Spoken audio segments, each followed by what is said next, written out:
We create jobs and make entrepreneurial dreams come true. ACE, a nonprofit community lender, specializes in small business loans coupled with business advisory services. ACE has loaned more than $39 million, helped over 725 business owners fulfill their dreams, and ACE has helped its clients create or retain more than 6,200 jobs.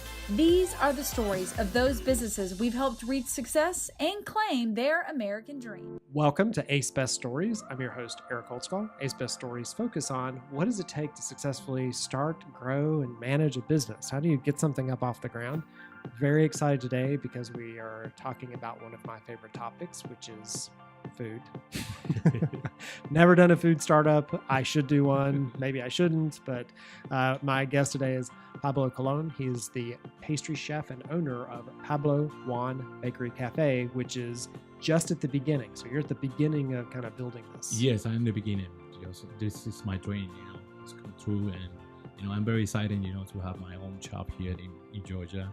And, let's rock and roll with that. Let's rock and roll. And you brought us like great stuff today to try out. Yes, I have to because every time that I have an interview or meet with somebody, in my chef uniform, they asking me always for food. Where's the food? Yeah, where's the food? If I don't have food, I'm gonna be, I would feel really bad. So I prefer to always have food, Well, I like it, and so does my producer and the rest of the staff, because we've had people from all kinds of, from whiskey and tequila. They always bring things for us, So anyway, so let's talk a little bit about the dream of this. Let's get into your backgrounds. Have you been baking since you were a kid? Has it always been the thing? Man, I've been in the kitchen, since I was a kid.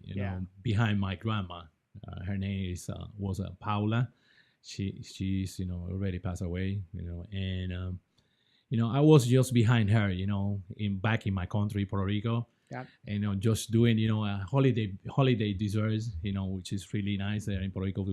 We make a lot of desserts with coconut and really traditional desserts. So I started doing that with my grandma, and also my mother. She's like to do it. And I was just working behind her. All the time in the kitchen. Because the kitchen for me is really, really nice place, I was this guy, so I like sugar a lot, and I always looking for something sweet. So I was pretty smart boy, and say, let's go in the kitchen and help my grandma and my mom. I know at the end I'm gonna have something, right? And that is my beginning. And then from there, that's how you get extra dessert. Yes, you're eating it along the way. Nobody's telling you there's a serving. You're like, I'm tasting it. Yeah, I'm tasting. Yeah, and from there, I'm falling in love. With this. This is my passion. I've been doing this for 29 years. And I've been working in so many different places, good places like really top-notch, hotels, 5-star hotels like Ritz-Carlton, Westin Rio Mar. I've been a lot. Also I'm traveling a lot. Because my my profession, allow me to travel a lot and learning, so many, different, culinary aspects from different cultures, different, places, and it's pretty interesting. And then, well, so tell me about, so you go from making things with your grandmother and mother for holidays, which is a way that kids end up in the kitchen all the time, right? Yeah. They're the special meals that you make and people participate. Yeah. But then did you go to school for this? Or what? I'm a self-start. Self-start. Okay. Yeah. And because I go to a school, to do a digital electronic. Right. So, and also I got a BA on business administration. Okay. So, but, I always was in the kitchen, because I came from the long stories in my family, because I have 6 uncles plus my father. All of them was in the kitchen in the army. Oh, were they? Okay. Military food's a little different, isn't it? Yeah, it's different, but it's at the same time, my father was a cook, but he was also a baker in the army. Got it. Back in Korea. So, and I got a bunch of uncles, was also, in Vietnam and all those kind of things. All of them cook. It's amazing. So I got that in my blood, I believe, And, when I was 19 years old, I was married. I married really, really young. And I realized people always looking for food and sweets. And I decided to jump it in the kitchen, and then I would jump it in a commercial kitchen, in a supermarket kitchen. And from there, I'm falling in love with this professional, and then keeping forward, moving, learning things. And here we are, and Since I say, I say to you, in 2003, I decided to open my own bakery shop in Puerto Rico.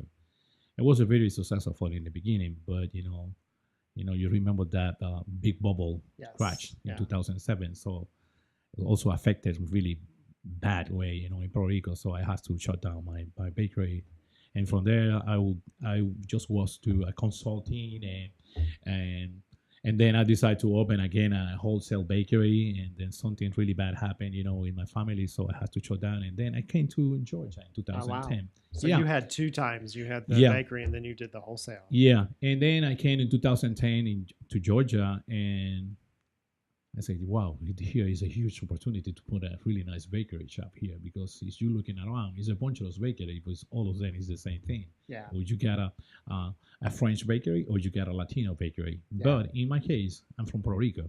So in Puerto Rico, you have a huge difference, on culinary. So we have influence from the Caribbean. We have also influence from Africa and influence from Europe, exactly as Spain. Right. So if I bring that to Georgia, it's going to be unique, because it's going to be another culinary offer, different culinary offer, which, I realize also people here in Georgia are always looking for something new, try something new. We do love new and different restaurants. And so you brought some things with you. So talk a little bit about it. And some of these are Puerto Rican influence. Oh, yeah. This is some Puerto Rican things. And one of the really famous in Puerto Rico is the one you got there is quesitos. I had my eye on that one. Yeah, yes. It's really good. It's really crispy. I have sugar on top, caramelized sugar, and then inside is filled just with cream cheese and sugar. And it sounds really simple, but it's really good.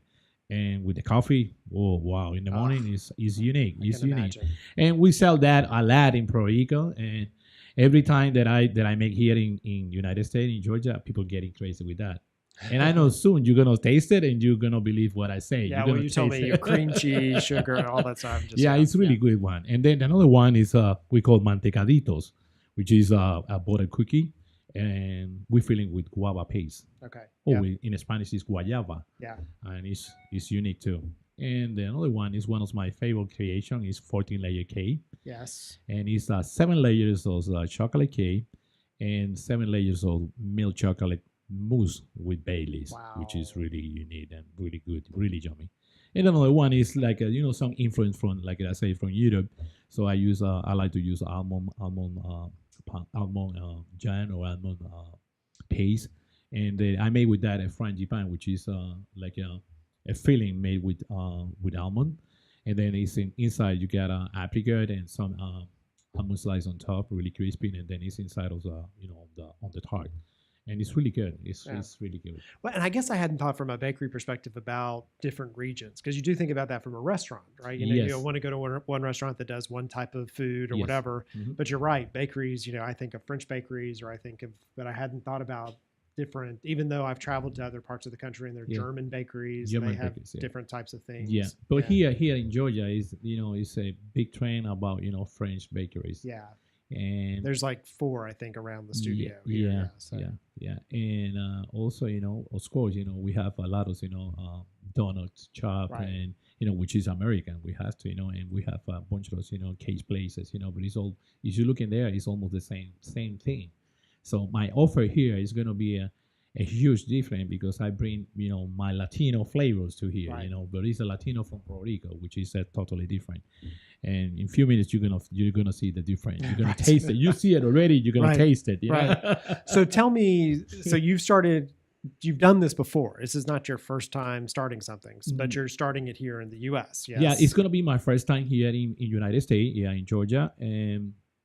But yes, I started before in Puerto Rico, starting with 2 bakery shops. Then there was a Pachanis bakery, and I run in those places for almost 4 years.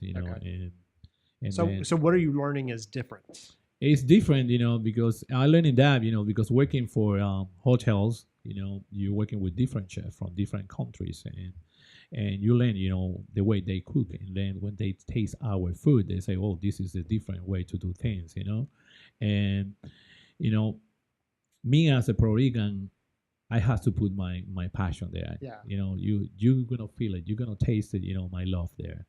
And that is made unique also, my offer here in Pablo Juan Bakery Cafe, it's going to be unique. He says it better than I do. Pablo Colon. But Pablo Juan. Pablo Juan Bakery Cafe. Yeah, That's it's going to be amazing. I hope, I can finalize all the things that I've been through right now.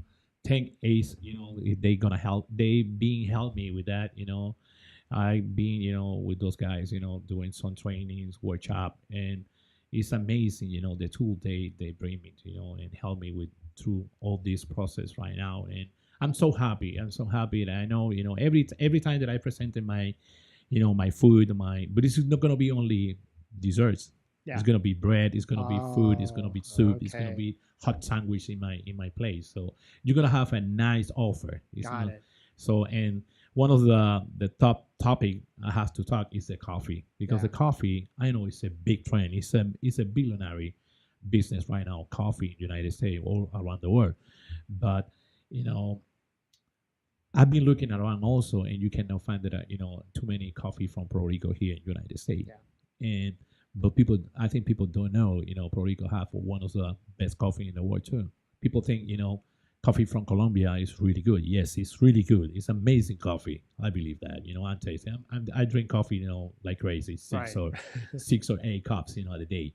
So, but the coffee from Puerto Rico the one that I wanted to bring here is a gourmet coffee, and was one that I served back in those years in Puerto Rico was Hacienda San Pedro. Yeah, and it's a 99.99 gourmet coffee. Oh wow. Is a unique coffee. Now you're making me thirsty right now. Yeah, it's hard to find. We had some friends over from the Ukraine. They were here for a couple weeks. Actually, they're here for like 6 weeks. And one of the things they tweeted or showed when they went back home is they finally found some good coffee.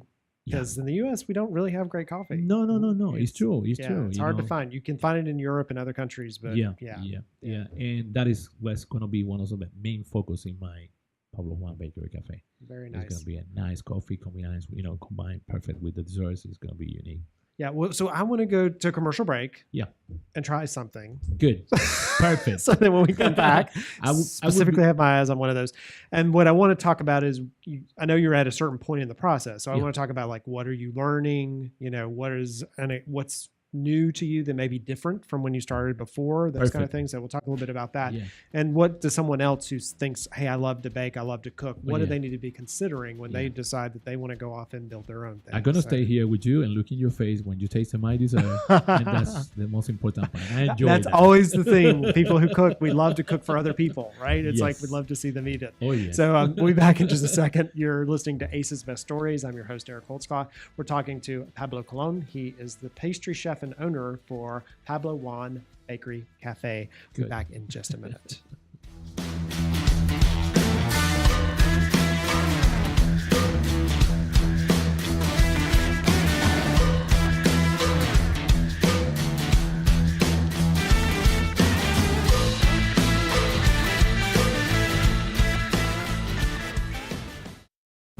If it wasn't for Ace, my business may have closed in 1 year. If it wasn't for Ace, my business wouldn't be expanded as much as it's expanding right now. They were there for me at the time of my need. If it wasn't for Ace, we would not be here today. Yeah. If it wasn't for Ace, I would very much still be cooking at an hourly rate, and I would have never impacted hundreds of lives and an entire community. I still remember going to different kind of banks, big banks, and with papers, and these people send me back because I don't have, I had experience in the restaurant business, but I don't have, everything else this bank needed, and I believe in me. I did the research in Adult Day.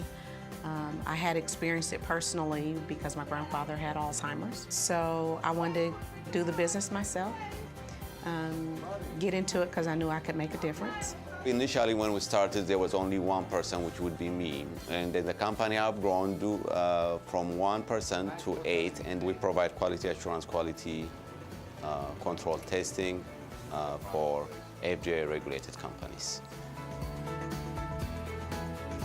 I think Grace not only completely understands what it's like to start off in an office connected to your laundry room or wherever she was. But she also understands the growth process, and I think that she does an excellent job of making sure that everybody who works with ACE has an understanding of the kind of struggles and celebrations that you can have. ACE has helped us with putting our business idea into the market, working with us with the business, actually showing us, guiding me personally, how to solve some of my marketing issue problems or with the business planning. You don't meet many lenders that are invested in your success. And, you know, from their classes or presentations, seminars, they really do have a vested interest in your success. The best advice I can do to small business owners is follow your dreams. You know, always follow your dreams, follow your heart. Have a plan. Just because you have a passion for it doesn't mean that you can start a good business. Get ready for the ride of your life, and definitely make sure that you look out for fantastic resources like ACE. ACE is the way to go. You're just the best.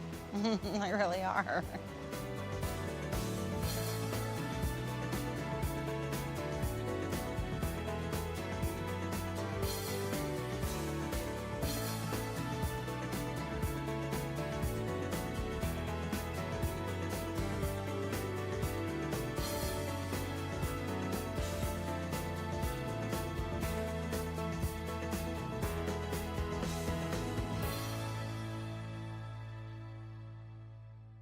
Welcome back to Ace's Best Stories. I'm your host, Eric Holtzclaw, talking today with Pablo Colon. He is the pastry chef and owner for Pablo Juan Bakery Cafe. I almost made it. I tried. Now, what is it that I tried again? What's this? Quesitos. That's very good. It's got a really nice, we were talking about the balance. It's not too sweet. It's not too savory. It's sort of all of that, which is... Yeah, it's really good, you know, it's because that is the most important thing when you are a pastry chef, combining all the flavors and taste. And, you know, you have to bring it, you know, there you got a crispy from the puff pastry. And I can just imagine with a cup of coffee. Yeah. That'd be awesome. Yeah, I told you. Yeah. And then, you know, you have a sugar on top, caramelized sugar, which is really crispy. And inside, you know, the cream cheese, I don't add nothing to the cream cheese. I just put the cream cheese with a little bit of sugar. Oh, wow. Even I don't whip it or nothing. It's just natural cream cheese. Yeah. And then you bake it, and this is a perfect combination with coffee. Yes, I can just taste it with a good cup of coffee. Yeah. My wife is going to love that one. So tell me a little bit about differences. So you're in the process right now, like where you're at the very beginning of putting the No, I almost, you know, I got my business plans already done. Okay. And I'm just, you know, try to find some money, you know, to put it down, you know, as a, you know, I'm the owner, so I have to have some inversion, you know, cash, you know, and that's what I'm looking right now, you know, because the loan is already pre-approved and I almost done, you know, I'm just looking right now for the perfect location. Yeah. And I mean, for what you're doing in a restaurant in particular, location is really important. Yeah, it's really important. But let me tell you something also I learned here in the United States, you know, is you got a really nice food, quality, consistency, a good service, you know, location is not the first thing, because I've been in some places hiding, you know, it's really difficult to find those places. But when you get there, it's packed. I say, how people get in there, you know? Because the locals eat there, and we say that's awesome. And yeah. And then, you know, the people start talking about, you know, spread the news mouth to mouth, you know, and it's amazing. It's just about food. That's what I learned here. So when I say location, you know, it's some rules right now in Georgia about, you know, the grease trap and, you know, how many bathrooms you have to have, you know, that just depends the square feet you have in your location, you know, and that is a kind of struggling sometimes, you know, to find that kind of location. So you have to, you know, take your own time, you know, and, you know, looking for that, you know, and be sure, you know, you're going to be according to the rules, you know, of Georgia. Okay. So your location search is more about making sure that you're adhering to the regulations. Yeah. Less about where, but being in a place that's like, because I've heard like high foot traffic is important. Sometimes Yes. even being closer to other restaurants so Yes. that people Mhm. have a tendency Yeah. to go back and forth Yeah, from one it's to the true. other. It's true. Yeah. You have to, be focused on that too, because if you're gonna start, a new business here, that is very important to you. Bring your people. You have the traffic in front of your business. If you get another restaurant there, you already have some clientele, so came to that restaurant, you can add into your business too. It's really important. You have to Yeah. play it smart. So. But my biggest concern, right now is because one of the rules is, it's different here from my country is the grease trap. So Is the grease trap? yeah, we have to, is also think of that, as you planning to open a restaurant, that is the most important thing, because you have to have at least 1,500 pound grease trap. Wow. So that is a big That's one. a lot of grease. Yeah, it's a lot of grease, and also, it's really expensive. It's between $18,000 to $24,000 just to put one. Wow. So it's So better. you're trying to find a location that has one already. Yes, Yes. yes, that is the most important thing. That I'm kind of struggling with that, but I know I'm gonna get it. Just, Is that true of every restaurant or the kind of restaurant you're building? no, it's a different. It's a new. Is you're gonna have a new business. You must have to. But if you are running a restaurant, so if they have a system, grease trap, you don't have to worry for that because they allow that, but was pre-existing, But in my case, because I opened new, it's a new restaurant, new coffee, new bakery shop, so it's a starting new. You have to. They asking for that. And then me as a restaurant or as a bakery, I'm gonna have people sitting there. I have to have 2 bathrooms. With also able to for the disability person getting to the bathroom. That's one of the most important rules right now. So if I'm someone who, and I love to cook, Yeah. but I've always known that because of that, I probably potentially need to avoid opening a restaurant. But somebody, let's say, who's listening, who's like, I love to bake, or I love to, what's some advice you would give them if they started to think about going off on their own? Yeah. I like to, to help people. They can reach me. You can find me, on Facebook or Instagram, Twitter, all those, web pages, But the most important thing is you have to drive your passion. It's very important. So if you're going to do it, you need to be very passionate about it. Yeah, you need to be very passionate because people think, superstar for, or those chefs in a show is totally different business. There is, you come to a real world. Yeah. And real world is so different. It's so many hours, behind the stove or behind the oven. The temperature there is really high. Yeah.